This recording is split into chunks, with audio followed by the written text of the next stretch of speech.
Hey there, I am Aysel and today we are going to get you started with your T-SCAN Hawk 2. In this Getting Started we will be teaching you how to use the T-SCAN Hawk 2 in GOM Inspect. Feel free to pause at any point to follow along. There are also chapter segments if you wish to skip ahead. Let us get started.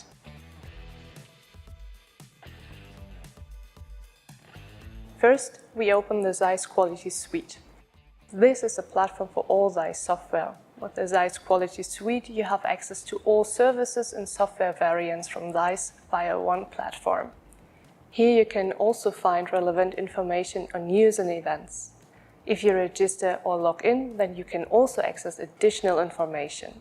For example, booking an e-learning or an extensive training course for your purchased software. In addition, you can find the tech guide to get answers on questions you have related to the software or hardware. If you need additional packages, for example, extended inspection packages to check weld or to use dewarp for plastic parts, you can find them here. Furthermore, the ZEISS Quality Suite informs you when a new software version is available. Let's start with our software GOM Inspect.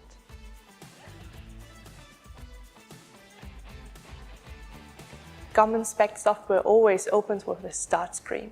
Here you can create a new project, open an existing or recently used project, or access the Get Started software guide.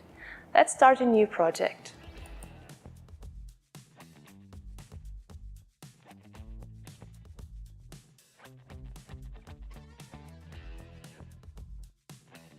Our software is divided into different workspaces. The workspaces are dedicated to certain tasks such as scanning an object, inspection, reporting and method editing. As we want to scan an object with the T-SCAN Hawk 2, let's go to the respective workspace. When the sensor is plugged in, you can initialize the sensor in the software here on the right side. Every workspace has its own workspace toolbar with all the main functions you need.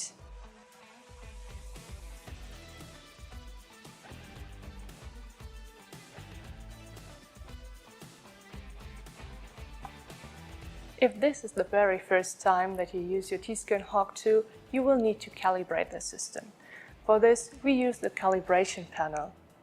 We can start the calibration by hitting the Calibrate button in the main toolbar. The software guides you and shows the process you need to go through to do the calibration. So, from lower to higher, scan under an angle, and another angle, front and back.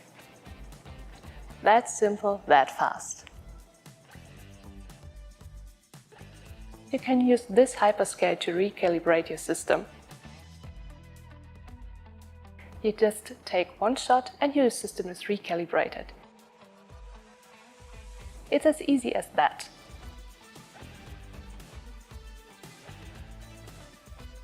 Once the scanner is initialized, you can directly start scanning by hitting the Scan button in the main toolbar. In the next Getting Started videos, we will show a remote workflow.